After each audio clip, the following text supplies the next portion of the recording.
second topic in, controlling your day and making appointments with yourself is really starting out with the answering of phone calls, right? Like I said, most people think they have to answer every single call. And in reality, the whole reason that they feel that way is they feel like if I don't answer this call, I'm going to lose this deal, or this client's not going to work with me, they're going to go to somebody else.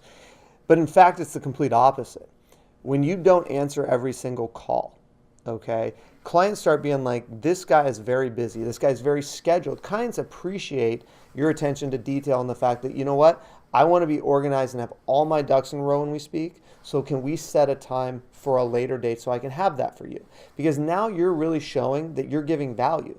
You're taking personal time, very clearly thought out, to meet and speak with them, versus just kind of a quick phone call that, you're kind of half there, half out. Clients can tell when that's the case.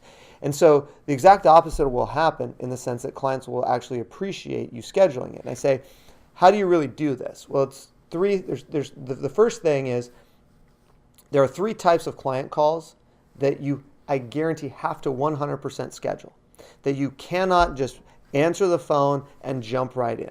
And that is, the first one is the initial client consultation, the one where you have never met them, they were referred over. That needs to be scheduled. If a client calls in and says, I was referred over, I'd like to pre-approve for a home, the first thing my team does is say, is there a good time Regan can talk to you? And they say, well, I'm available now. And they say, well, Regan's not. I don't lose clients because of that. The client says, yeah, is 30 minutes good? Well, let me check his schedule. Perfect, we put it down. Because I want to go into this with a clear mind and see how I can really get some benefit and add value to them on that initial call. The next call that you have to schedule, and you can't just pick up the phone and dive into, is going to be the strategy session. You've got their application, you've reviewed it, you've created some scenarios, you've sent them out to a client. Now you guys are kind of building your game plan and your roadmap for their new purchase.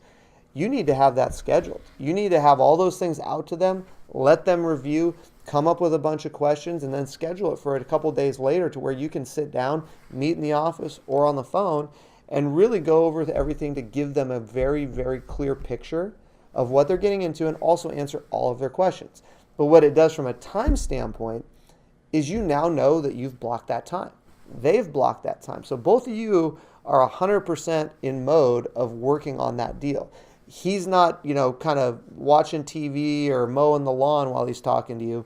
He's focused and zoomed in because you put it on his calendar too. And then the third one is closing calls. Clients close, fund, it's recorded, they got their keys. I typically like to set my closing call for a day or two after closing, not the day of. All right. And I do that because, one, I know 2 days after closing, a lot of the hectic stuff is settled down. Two, I'm going to have their full attention. But three, I'm now again putting it on their calendar as well as mine. It makes my day much more efficient when I can look at it and say, I know I'm talking to Mr. Jones from 10 to 10:30, and then at 11:30 to 12, I'm talking to Mr. Smith, and so on and so forth. You now have a really clear picture of who you're talking to. And the bigger thing with it as well is you're never going to miss somebody. You're always going to have it scheduled out. When you leave it up to waiting on them calling in or you calling them and leaving a voicemail and call back whenever, you'll never tie somebody down. So by scheduling it, you're going to talk to more clients, you're going to have better conversations, and you're going to both be present while you're having that conversation.